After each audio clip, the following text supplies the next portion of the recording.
On September 27, 2024, during the United Nations General Assembly in New York, when it was the turn of Israeli Prime Minister Benjamin Netanyahu to speak, more than half of the diplomats walked out of the assembly in protest, turning their backs on him. The message was very clear regarding Israel's bombings in Gaza and Lebanon, but what was the point of the walkout? After that, Israel also began attacks on Yemen. Just focusing on Gaza over the past year, more than 42,000 innocent people have been killed, including children and women, and millions have been displaced. The US, the European Union, and the UK have warned Israel several times that this war could take a horrific turn. A glimpse of this was seen on October 1, 2024, when Iran fired 200 ballistic missiles at Israel from 1,800 kilometers away. As of October 2nd, the report indicates that Israel has threatened Iraq with severe consequences. Israel has still been unable to stop Iran. While the world is busy trying to stop all of this, Israel is fighting continuously on 3 fronts out of 5 like an uncontrollable monster. In the Middle East, Israel is surrounded by Arab countries on all sides. Where does Israel derive such strength? And why, despite repeated warnings from the major powers of the world, has it been unable to stop Israel? Before understanding Israel's actual power, it's important to grasp the current situation. The issue between Israel and Palestine has been ongoing since before either of them existed. What is the root of this issue? Currently, Palestinians have been confined to a small strip of land known as the Gaza Strip. This territory stretches over only 360 square kilometers, making it difficult to enter or exit. On one side is the Mediterranean, on another Egypt, and on both sides Israel is present. Only essential goods are allowed in, and that too only when Israel permits it. For this reason, the international community believes that the Gaza Strip is the largest open-air prison in the world. Gaza is currently under the control of Hamas, which is a militant wing. Last October, when Hamas fired thousands of rockets at Israel, the retaliatory actions taken by Israel have continued until now. The local population of Gaza is suffering the most, being unwillingly drawn into this war. More than 42,000 people have been killed, including children. Thousands have been displaced, and the number of injured is so high that it's difficult to count. What was once a city of Gaza now appears as a massive pile of rubble. Israel claims that all this has been done to eliminate Hamas's militant wing and will continue to do so. However, it is hard to digest that, in Gaza, where the population was around 500,000 in 2017, 42,000 people, 8% of the population could be militants. To escape Israeli attacks, the local population in Gaza has only one option: to leave the Gaza Strip and take refuge in Lebanon. Yes, that same Lebanon which is currently facing Israeli airstrikes. However, this is not an easy task. First, they have to enter Jordan via the Red Sea from Egypt, then from there to Syria, and finally to Lebanon. Hezbollah has significant influence in Lebanon, which is an Iranian-backed militant group that also assists Hamas in Gaza. But who exactly is Hezbollah? In 1980, during the civil war in Lebanon, Israel occupied South Lebanon. An armed group emerged there to confront Israel, which was named Hezbollah. This group pushed Israel out of Lebanon, and since then, it has been a powerful political and militant force in Lebanon. Experts say that this group is even more powerful than the Lebanese army and has the support of Iran. Since Hezbollah's inception, it has been a threat to Israel, with clashes occurring regularly. However, following last year's attacks on Gaza, Hezbollah openly announced support for the Palestinians. Now, a new challenge has emerged for Israel, as while attacking was easy, now they had to respond to Hezbollah in Lebanon.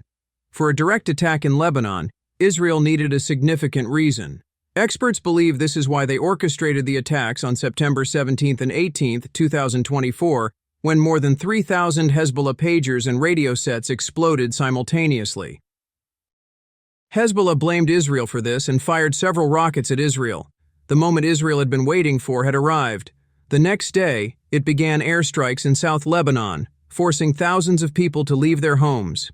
In this operation, Hezbollah commander Hassan Nasrallah was killed. On the other hand, countries worldwide have made considerable efforts to end the fighting in the Middle East before the situation worsens and have criticized Israel heavily. Speaking of aid, numerous announcements have been made for Gaza from around the world.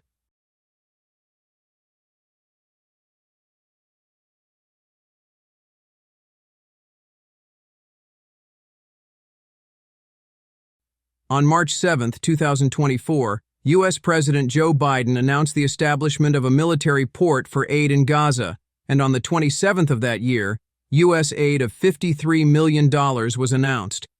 We find countless such announcements on various news websites.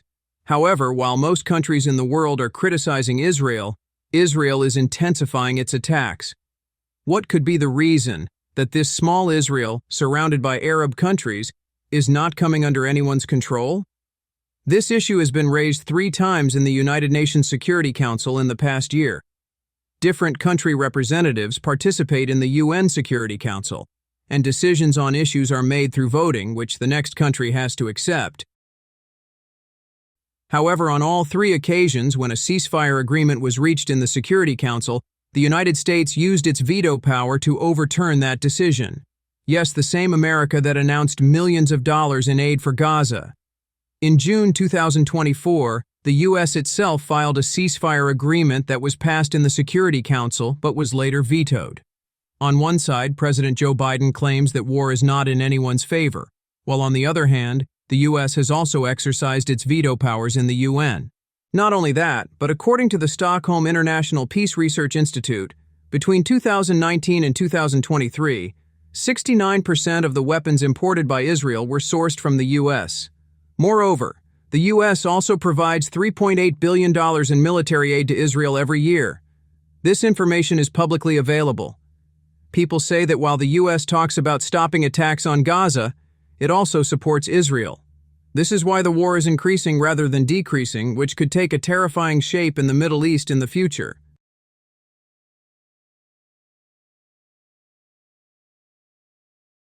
The answers to the questions connect to religion. According to research from Veto College in the U.S., there is a significant population in America, about 35 to 40%, who have complete faith in the Bible and follow it. Many of these people believe that the establishment of Israel is in accordance with the Bible.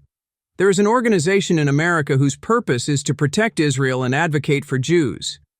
This organization is called CUFI, which stands for Christians United for Israel. This organization has 10 million members worldwide, including many prominent names in American politics. This Christian group is also referred to as Zionists. It's important to remember that Christianity is a separate religion, and Judaism is another, while Zionism is a political movement that works in favor of Israel. The most crucial point is that not every Jew or every Christian is a Zionist. There is a separate committee that influences American politics or government decisions. This committee is known as AIPAC, which stands for the American Israel Public Affairs Committee. It is the largest and most powerful lobbying committee in the world that can influence decisions in the American Congress at any time. In the U.S. Congress, all decisions are made, new laws are created, budgets are approved, and wars are declared. Members of the U.S. Congress make these decisions through voting. Now, if a large group can influence most members of the U.S. Congress and tell them to vote in favor of a particular resolution, this is called lobbying. Interestingly, lobbying in America is completely legal, but there are some conditions. The lobbyist must keep all details public and cannot pay any Congress members under the table, meaning everything must be transparent. It is clearly stated on AIPAC's website that this group lobbies the American government to implement Israeli policies. Not only that, but 98 candidates who received AIPAC's support in the U.S. general elections won their elections, and these candidates were also given $4 million.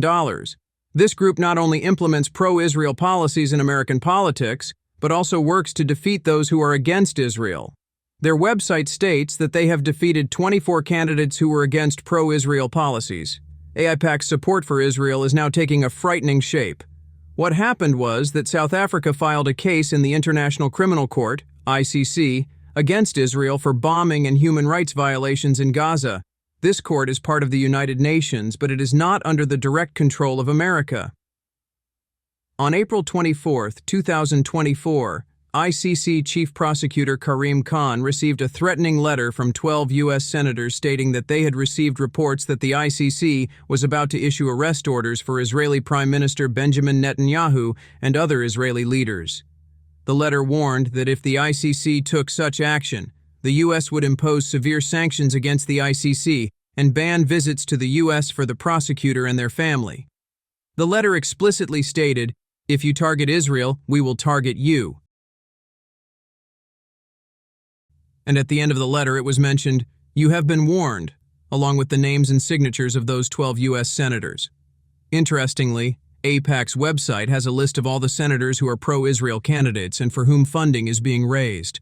The names of the senators who wrote the threatening letter to the ICC's chief prosecutor are also listed openly. But the story doesn't end here. You all must have heard about bonds. Most governments issue them to raise funds from investors, promising annual profits to the bond buyers. The advantage is that the government receives money in the form of loans, and when it's time to pay back the bonds, the government can buy them back. Now, coming to the actual story. According to a report by The Guardian, in August 2023, a representative of Israeli bonds emailed the Ohio State Treasurer in the U.S., asking if he would purchase $5 million worth of Israeli bonds. Normally, selling something to any government entity is not that easy. It involves many complications and requires permissions from various people. However, astonishingly, within just 40 minutes, the Treasurer's office approved the purchase of Israeli bonds. Later, it was found that after the war between Hamas and Israel began, various U.S. states and municipalities purchased at least $1.7 billion worth of Israeli bonds. It seems that the reasons for America's support of Israel are not just a few. One of the main reasons is America's support in the Middle East. As you know, there have been ongoing issues between Iran and the U.S. for several decades, whether it was the 20-year American occupation in Afghanistan or the wars in Iraq. The U.S. needs a loyal partner in the Middle East and South Asia. And who else could fulfill this partnership other than Israel? However, ending the war in the Middle East is not a major issue. Arab countries want to give rights to the Palestinians, but Israel refuses to accept a two-state solution at any cost. Don't forget to like, share, and subscribe for more updates on this important issue.